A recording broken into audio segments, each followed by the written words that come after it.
My dear friends வணக்கம். So இந்த video வந்து எம்ப்ளாய்மெண்ட் ரெனிவல் வந்து எப்படி பண்ணணும் அப்படின்றது தான். ஸோ நிறைய நண்பர்கள் கேட்டிருந்தீங்க. ஸோ உங்கள் எல்லாருக்காகவும் தான் இந்த வீடியோ. ஃபஸ்ட்டு கூகுளில் போயிட்டு எம்ப்ளாய்மெண்ட் ரெனிவல் அப்படின்னு டைப் பண்ணுங்கள். அதில் ஃபஸ்ட்டு லிங்க் வந்து empower employment and training department அப்படின்னு ஒரு லிங்க் ஸ்டார்ட் ஆகும். அந்த லிங்க்குள்ளாடி போகணும். ஸோ இதுதான் அந்த அஃபிஷியல் வெப்சைட் பேஜ். ஸோ இந்த வீடியோவில் இன்றைக்கி நம்ம என்னெல்லாம் பார்க்கலாம் அப்படின்னா, பேசிக்ஸ் ஆஃப் எம்ப்ளாய்மெண்ட் ரெனிவல் அப்படின்னா என்ன அப்படின்றதை பார்ப்போம். அடுத்து வந்து கரெக்டான ஐடியும் தெரியும், கரெக்டான பாஸ்வேர்டும் தெரியும் அப்படின்றவங்க எப்படி ரெனிவல் பண்ணணும். ஐடி மட்டும் தான் தெரியும், பாஸ்வேர்டு தெரியாது அப்படின்றவங்க இதில் வந்து எம்ப்ளாய்மெண்ட் ஆஃபீஸ் இது எக்ஸ்சேஞ்சில் வந்து எப்படி ரெனிவல் பண்ணணும். ஐடியும் தெரியாது, பாஸ்வேர்டும் தெரியாது, நான் எப்படி பாஸ் ரெனிவல் பண்ணுறது அப்படின்றவங்களுக்கும், எம்ப்ளாய்மெண்ட் ஆஃபீஸில் கொடுத்த அந்த பேப்பர் மட்டும்தான் என்கிட்ட இருக்குது அப்படின்றவங்களும், லேப்ஸ் ஆகிட்டு அப்படின்னா அவங்க என்ன பண்ணணும் அப்படின்றதையும், கரெக்டான டைம் எம்ப்ளாய்மெண்ட் ரெனிவல் பண்ணுறதுக்கான கரெக்டான டைம் எப்போ அப்படின்றதையும், இம்பார்ட்டன்ஸ் ஆஃப் டைரி அப்படின்றதை பற்றி தான் இந்த வீடியோவில் பார்ப்போம். ஸோ எம்ப்ளாய்மெண்ட் நியூ ரெஜிஸ்ட்ரேஷன் எப்படி பண்ணணும் அப்படின்ற வீடியோ வந்து நான் போட மாட்டேன். எம்ப்ளாய்மெண்ட்டு கார்டில் ஏதாச்சும் தப்பு வந்துருச்சு அப்படின்னா அது ரொம்ப கஷ்டமாயிரும். அதை எடிட் பண்ணுறது ரொம்ப சிரமம். உங்களுக்கு ஃப்யூச்சரில் ஒரு ஜாப்புக்கு போகும்போது அது கஷ்டமாக இருக்கும். அதனால் எம்ப்ளாய்மெண்ட் நியூ ரெஜிஸ்ட்ரேஷன் நீங்கள் பண்ணாதீங்க. பக்கத்தில் இருக்கக்கூடிய ப்ரௌசிங் சென்டர், கம்ப்யூட்டர் சென்டரை நீங்கள் கான்டாக்ட் பண்ணிடுங்க. ரைட்டா? ஸோ வீடியோவை ஃபுல்லாக பார்க்குறதுக்கு முன்னாடி நம்மளுடைய சேனலில் போயிட்டு சப்ஸ்கிரைப் பண்ணிவிட்டு பக்கத்தில் இருக்கக்கூடிய பெல் ஐக்கானை கிளிக் பண்ணிகிட்டே தொடர்ந்து வீடியோ பாருங்கள். அப்போ தான் நம்ம போடக்கூடிய எல்லா வீடியோக்களும் உங்களுக்கு உடனுக்குடன் கிடைக்கும். சரி, ஓகே. ஸோ ஃபஸ்ட்டாக இப்போ வந்து உங்களுக்கு என்ன சொல்கிறேன் அப்படின்னு பார்த்தீங்கன்னா, உங்கள்கிட்ட ஓல்டு எம்ப்ளாய்மெண்ட் கார்டு மட்டும்தான் இருக்குது. அதாவது ஃபஸ்ட்டாக நீங்கள் எம்ப்ளாய்மெண்ட்டு ஆஃபீஸில் போயிட்டு ரெஜிஸ்ட்ரேஷன் பண்ணிவிட்டு அந்த பேப்பர் மட்டும்தான் என்கிட்ட இருக்குது, வேறு எதுவுமே இல்லை அப்படின்னு சொல்கிறவங்க எப்படி ரெனிவல் பண்ணணும் அப்படின்னு பார்க்கலாம். இதில் நீங்கள் உங்களுடைய டேட் ஆஃப் பர்த், உங்களுடைய ரெஜிஸ்ட்ரேஷன் டேட், எப்போ நீங்கள் ரெஜிஸ்டர் பண்ணீங்க அப்படின்ற டேட் இருக்கும். கீழே வந்து உங்களுக்கு ரெஜிஸ்ட்ரேஷன் நம்பர்னு ஒன்று இருக்கும். அதுக்கு கீழே பார்த்தீங்கன்னா எந்த டிஸ்ட்ரிக்டில் நீங்கள் பண்ணியிருக்கீங்க அப்படின்ற டீட்டெயில் இருக்கும். இந்த டீட்டெயில் எல்லாம் நீங்கள் நோட் பண்ணி வச்சுக்கோங்க. அல்லது பேப்பராக வச்சுருக்கீங்க அப்படின்னா பரவாயில்ல, பேப்பராகவே நீங்கள் பார்த்துக்கோங்க. ஸோ இதெல்லாம் டீட்டெயிலாம் கரெக்டாக பார்த்து வச்சுட்டு அடுத்து நீங்கள் என்ன பண்ணணும் அப்படின்னா, எம்ப்ளாய்மெண்ட் நம்ம மெயின் வெப்சைட்டில் போயிட்டு கீழே நியூ யூசர் எக்ஸிட்டிங் யூசர் அப்படின்னு ஒரு ஆப்ஷன் இருக்கும். அந்த ஆப்ஷனை நீங்கள் கிளிக் பண்ணுங்கள். கிளிக் பண்ணிவிட்டு ஃபஸ்ட்டாக பார்த்தீங்கன்னா எக்ஸ்சேஞ்ச் கோட் அப்படின்னு ஒரு ஆப்ஷன் இருக்கும். அதை கிளிக் பண்ணுங்கள். இப்போ நீங்கள் உங்களுடைய மாவட்டத்துக்கு என்ன கோடு அப்படின்றத நீங்கள் பார்க்கணும். ஒவ்வொரு மாவட்டத்துக்கும் ஒவ்வொரு கோடு வந்து அதில் கொடுத்துருப்பாங்க. அது என்ன அப்படின்றத நம்ம ஃபஸ்ட்டு கண்டுபிடிக்கணும். ஸோ நீங்கள் இப்போ கன்னியாகுமரிக்கு ஒன்று இருக்கும், திருநெல்வேலிக்கு ஒன்று இருக்கும், மதுரைக்கு ஒன்று இருக்கும். இந்த மாதிரி ஒவ்வொன்றுக்கும் ஒவ்வொரு கோடு இருக்கும். ஸோ இப்போ வந்து இந்த ரெஜிஸ்ட்ரேஷன், இந்த ரெனிவல் பண்ணுறவங்களுக்கு வந்து கன்னியாகுமரி மாவட்டம். ஸோ இந்த கன்னியாகுமரி மாவட்டத்துக்கான அந்த ஃபஸ்ட்டில் போடக்கூடிய கோடு வந்து என்ன அப்படின்றத பார்ப்போம். ஸோ கன்னியாகுமரி மாவட்டம், இதில் வந்து NGD அப்படின்ற இவங்களுடைய கோடு. ஸோ இதை நோட் பண்ணி வச்சுக்கோங்க. நோட் பண்ணிவிட்டு நீங்கள் இப்போ டைப் பண்ணணும். அந்த யூசர் ஐடியில் எப்படி பண்ணணும், கோடு நம்பர் NGD அதை டைப் பண்ணணும். அதுக்கு அடுத்து ஸ்பேஸ் விடாமல் ரெஜிஸ்ட்ரேஷன் இயரை நீங்கள் டைப் பண்ணணும். அடுத்து மெயில்னா M அப்படின்னு கொடுக்கணும், ஃபீமெயில்னா F அப்படின்னு கொடுக்கணும். அதுக்கு அடுத்து ரெஜிஸ்ட்ரேஷன் நம்பர் உங்களுடைய அந்த பேப்பரில் இருக்கும். அதை நீங்கள் F அல்லது Mக்கு அடுத்து நீங்கள் டைப் பண்ணணும். டைப் பண்ணிவிட்டு ஒருக்க கூட நீங்கள் F அல்லது Mக்கு அடுத்தால கர்சரை வச்சுட்டு நீங்கள் 000 நீங்கள் டைப் பண்ணணும். ஒரு கட்டத்துக்கு மேலே நீங்கள் 0 டைப் பண்ண முடியாது. கிட்டத்தட்ட நீங்கள் 3 0 வரைக்கும் நீங்கள் டைப் பண்ணிக்கலாம். ஏன் அப்படின்னா 8 டிஜிட்டில் நமக்கு ரெஜிஸ்ட்ரேஷன் நம்பர் வரும். சரியா? ஃபைனலாக யூசர் ஐடி அப்படின்ற பாக்ஸில் நம்மளுடைய ரெஜிஸ்ட்ரேஷன் நம்பர் வந்து இந்த மாதிரி வரும். ஸோ அடுத்து உங்களுடைய பாஸ்வேர்டு வந்து எல்லாருக்குமே அவங்களுடைய டேட் ஆஃப் பர்த் இருக்கும். டேட் ஆஃப் பர்த்தில் இடையில வந்து ஸ்லாஷ் போடணும். 12/2/1986 அப்படின்னு போட்டோன்னா நம்மளுடைய மெயின் பேஜ் வந்து ஓப்பன் ஆகிடும். ஸோ இதுதான் உங்களுடைய இந்த எம்ப்ளாய்மெண்ட் ஹோல்டருடைய மெயின் பேஜ். ஸோ இந்த மெயின் பேஜில் போயிட்டு எப்படி ரெனிவல் பண்ணணும் அப்படின்னு பார்த்தீங்கன்னா, இவங்களுக்கு எந்த டீட்டெயிலும் இல்லை. இவங்களுக்கு வந்து எம்ப்ளாய்மெண்ட் ரெனிவல் பண்ணுறதுக்கும் டேட்டு தாண்டிடுச்சு அப்படின்னு அர்த்தம் இவங்களுக்கு. ஸோ இதில் அப்டேட் ப்ரொஃபைல் இருக்கும். அதில் ரெனிவல் போயிட்டு நீங்கள் ரெனிவல்னு கொடுத்தீங்க அப்படின்னா உங்களுக்கு இந்த ரெனிவல் பண்ணுறதுக்கான அடுத்த பேஜ் வந்து ஓப்பன் ஆகும். இங்கே நெட்டு கொஞ்சம் ப்ராப்ளம், அதனால் வந்து உங்களுக்கு ஸ்பீடாக வந்து எனக்கு சொல்ல முடியல. ஸோ அடுத்த பேஜ் வந்து என்ன வருதுன்னு பாருங்கள். Your registration is lapsed, you are eligible for renewal under 18 month concession, அதாவது 18 மாதம் வரைக்கும் நம்ம வந்து அடிஷ்னலாக ரினியூல் பண்ணுறதுக்கு ஒரு ஆப்ஷன் கொடுத்துருக்காங்க. இது என்ன அப்படின்றத நான் உங்களுக்கு அடுத்து சொல்கிறேன். இந்த பேஜை ஓகே கொடுத்துட்டு இதில் ரினியூ அப்படின்ற ஆப்ஷனில் நீங்கள் கிளிக் பண்ணணும். கிளிக் பண்ணோடனே நமக்கு பேஜ் வந்து ரினியூவல் ஆகுது. ரினியூவல் ஆகி முடிச்சதுக்கு அப்புறமா வருது உங்களுடைய பேஜ் வந்து ரினியூவல் ஆகிடுச்சு. நெக்ஸ்ட் ரினியூவல் டேட் வந்து உங்களுக்கு 2023 அப்படின்ற இன்ஸ்ட்ரக்ஷன் நம்மளுக்கு வருது.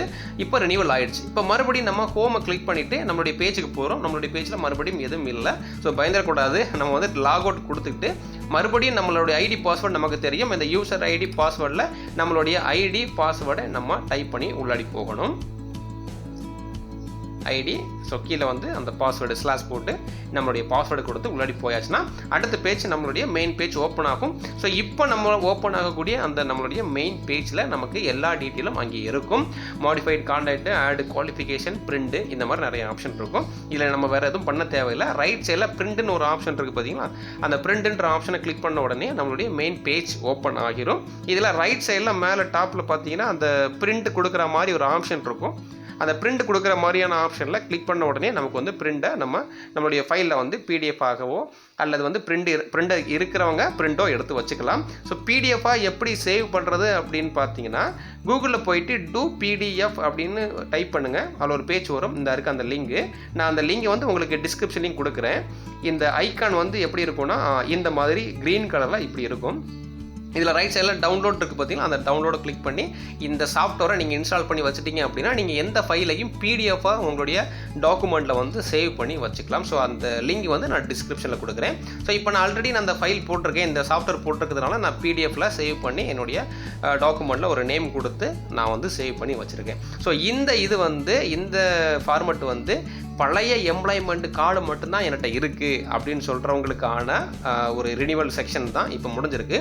ஸோ இப்போ அடுத்த செக்ஷன் எப்படி அப்படின்னா, நீங்கள் ஃபஸ்ட்டாக எம்ப்ளாய்மெண்ட்டு ஆஃபீஸில் போகாமல் ப்ரௌசிங் சென்டரில் அல்லது நீங்கள் ஆன்லைன்லேயே ரெஜிஸ்ட்ரேஷன் பண்ணீங்க அப்படின்னா உங்களுக்கான ஒரு ஐடியும் ஒரு பாஸ்வேர்டும் அவங்க வந்து கொடுத்துருப்பாங்க. ஆனால் நாம் முக்கியமான விஷயத்தை ஞாபகம் வச்சுருக்க மாட்டோம் இல்லையா? ஸோ அதனால் அந்த ஐடியும் பாஸ்வேர்டும் நம்ம மறந்து விட்டோம் அப்படின்னா, ஆனால் நம்மகிட்ட அந்த பேப்பர் இருக்குது. அந்த பேப்பரை வச்சு நம்ம எப்படி நம்மளுடைய கார்டை வந்து ரெனியூவல் பண்ணுறது அப்படின்னு பார்க்கணும். ஸோ கீழே வந்து நம்ம ஐடி பாஸ்வேர்டு தெரியாததுனால எக்ஸிட்டிங் யூசர் அப்படின்னு ஒரு ஆப்ஷன் இருக்கும். அதில் வந்து நம்ம கிளிக் பண்ணணும். கிளிக் பண்ணி போனோன்னா அடுத்த பேஜ் வரும். இதில் அந்த கார்டில் போட்டிருப்பாங்க என்ன ரெஜிஸ்ட்ரேஷன் நம்பர் கோடு அப்படின்னு. அதை பார்த்து நம்ம அதை செலக்ட் பண்ணிக்கணும். இப்போ மதுரை, அடுத்து ஃபீமைல், ரெஜிஸ்ட்ரேஷன் இயர் அதுலேயே இருக்கும். ரெஜிஸ்ட்ரேஷன் இயரையும் நம்ம டைப் பண்ணியாச்சு. ஸோ அடுத்து வந்து அந்த அப்ளிகண்ட்லேயே நமக்கு வந்து ரெஜிஸ்ட்ரேஷன் நம்பர் அப்படின்னு ஒன்று இருக்கும். அந்த ரெஜிஸ்ட்ரேஷன் நம்பர் வந்து ஃபுல்லாகவே இதில் டைப் பண்ணணும். டைப் பண்ணிவிட்டு கீழே யூசர் ஐடியில் வச்சு நம்ம மவுஸை வச்சு கர்சரை வச்சு கிளிக் பண்ணோம் அப்படின்னா நம்மளுடைய யூசர் ஐடி நம்ம வந்து ஃபஸ்ட்டாக கம்ப்யூட்டர் சென்டரில் போயிட்டு நம்ம வந்து பதிக்கும்போது நமக்கு என்ன யூசர் ஐடி கொடுத்தாங்களோ அந்த யூசர் ஐடி வந்து கீழே இருக்கக்கூடிய யூசர் ஐடியில் நமக்கு வந்து டிஸ்பிளே ஆகும். ஸோ இவங்களுடைய யூசர் ஐடி வந்து லக்ஷ்மி 1993 வந்து இவங்களுடைய ஐடி. சரி, ஓகே. இப்போ நமக்கு வந்து ஐடி என்ன அப்படின்றது தெரிஞ்சாச்சு. கீழே பாஸ்வேர்டு இருக்குது. நம்ம பாஸ்வேர்டு தெரியாது, அதனால் நம்ம பாஸ்வேர்டு கொடுக்க வேண்டாம். இந்த ஐடியை நோட் பண்ணி வச்சுட்டு இந்த பேஜை க்ளோஸ் பண்ணிவிட்டு நம்மளுடைய மெயின் பேஜ் நம்ம ரினியூவல் பண்ணுறதுக்கான மெயின் பேஜ் இருக்குது பார்த்தீங்களா, அந்த மெயின் பேஜுக்கு நம்ம வந்துடலாம். ஸோ இந்த பேஜை வந்து நம்ம க்ளோஸ் பண்ணி விட்டுடலாம். ஸோ இதை நீங்கள் காப்பி பண்ணி வச்சுக்கோங்க அல்லது நோட் பண்ணி வச்சுக்கோங்க. இப்போ நான் காப்பி பண்ணியிருக்கேன். காப்பி பண்ணிவிட்டு இப்போ நமக்கு யூசர் ஐடி தெரியும், ஆனால் பாஸ்வேர்டு தெரியாது. ஸோ அதனால் நம்ம கீழே இருக்கக்கூடிய அந்த ஃபர்கட் பாஸ்வேர்டு அப்படின்றத கிளிக் பண்ணணும். கிளிக் பண்ணிவிட்டு இப்போ நம்ம காப்பி பண்ண யூசர் ஐடியை இந்த ஐடியில் பேஸ்ட் பண்ணிக்கணும். பேஸ்ட் பண்ணிவிட்டு அடுத்தால இவங்களுடைய டேட் ஆஃப் பர்த், இந்த அப்ளிகண்டோடைய டேட் ஆஃப் பர்த் என்ன அப்படின்றத நம்ம செலக்ட் பண்ணிக்கணும். ஸோ இவங்களுடைய டேட் ஆஃப் பர்த் வந்து 1993. இங்கே வந்து நம்ம ஒரு தப்பு பண்ணுவோம். நம்ம ஃபஸ்ட்டு வந்து இயர் தான் செலக்ட் பண்ணணும். நம்ம எல்லோரும் ஃபஸ்ட்டு நம்ம வந்து டேட்டு, மந்த்து, இயர் அப்படின்னு செலக்ட் பண்ணுவோம். அப்படி செலக்ட் பண்ணக்கூடாது. ஃபஸ்ட் நம்ம என்ன பண்ணணும், நம்ம வந்து நம்ம டேட் ஆஃப் பர்த்தோடைய இயரை செலக்ட் பண்ணணும். அதுக்கு அடுத்து மந்த்து செலக்ட் பண்ணணும். அதுக்கு அடுத்து தான் டேட்டை வந்து செலக்ட் பண்ணணும். ஸோ நான் இப்போ டேட்டு இயர் செலக்ட் பண்ணியிருக்கேன். 1993, அடுத்து அக்டோபர், அடுத்து வந்து 14 செலக்ட் பண்ணியாச்சு. ஸோ அடுத்து வந்து இப்போ நம்மளுடைய ஒரு பாஸ்வேர்டு நம்ம வந்து புதுசாக செட் பண்ணணும். நியூ பாஸ்வேர்டு, கீழே வந்து கன்ஃபார்ம் பாஸ்வேர்டு. ஸோ இந்த பாஸ்வேர்டு வந்து நீங்கள் எப்படி செட் பண்ணலாம் அப்படின்னு பார்த்தீங்கன்னா, உங்களுடைய பெஸ்ட்டு என்ன ஐடியா அப்படின்னு பார்த்தீங்கன்னா உங்களுடைய டேட் ஆஃப் பர்த்து கொடுக்குறது ரொம்ப நல்லது. டேட் ஆஃப் பர்த்துக்கு நடுவில் ஸ்லாஷ் போடாமல் நீங்கள் வந்து அச்சு கொடுங்க. இப்போ வந்து அதுதான் அக்செப்ட் ஆகுது. ஸோ கொடுத்துட்டு கீழே சேவ்னு ஒரு ஆப்ஷன் இருக்கும். அந்த சேவ் பட்டனை வந்து கிளிக் பண்ணுங்கள். கிளிக் பண்ண உடனே அடுத்த பேஜ் நமக்கு வந்து பாஸ்வேர்டு ரீசெட் சக்ஸஸ்ஃபுல்லி அப்படின்னு ஒரு மெசேஜ் வரும். அந்த மெசேஜ் வந்ததுக்கு அப்புறமா இப்போ நமக்கு ரூட் வந்து கிளியர் ஆகிட்டு இப்போ நமக்கு ஐடியும் தெரியும், பாஸ்வேர்டும் தெரியும். ஸோ ஐடி நம்ம டைப் பண்ணியாச்சு, பாஸ்வேர்டு அவங்களுடைய டேட் ஆஃப் பர்த் இடையில வந்து அச்சு போட்டு நம்ம வந்து சேவ் பண்ணியிருக்கோம். ஸோ அந்த ஐடியையும் பாஸ்வேர்டையும் இதில் நம்ம கொடுத்துட்டோம் அப்படின்னா நம்மளுடைய பேஜ் வந்து ஓப்பன் ஆகிரும். ஸோ நான் கொடுத்துட்டு கீழே லாகின் கொடுத்தோடனே இவங்களுடைய பேஜ் ஓப்பன் ஆகிட்டு ஸோ இப்போ நமக்கு ரெனியூவல் பண்ண தெரியும். அந்த ப்ரொஃபைலில் போயிட்டு அப்டேட் ப்ரொஃபைலில் போயிட்டு ரெனியூவலில் கொடுத்தோன்னா கேண்டிடேட் ரெனியூவல் அப்படின்னு ஒரு ஆப்ஷன் இருக்கும். அதில் போயிட்டு நம்ம ரெனியூவல் பண்ணிக்கலாம். ஸோ இதுதான் நம்ம ரெனியூவல் பண்ணுறதுக்கான மெத்தேடு. ஸோ நமக்கு வந்து இப்போ உங்களுக்கு எந்த ரெஜிஸ்ட்ரேஷன் ஐடி எம்ப்ளாய்மெண்ட் கார்டு உங்களுக்கு இருந்தாலும் நீங்கள் ரெனியூவல் பண்ணிக்கலாம். சில ப்ரௌசிங் சென்டரில் இந்த மாதிரி யூசர் ஐடி பாஸ்வேர்டு எழுதி கொடுத்துருவாங்க. அது ரொம்ப நல்லது.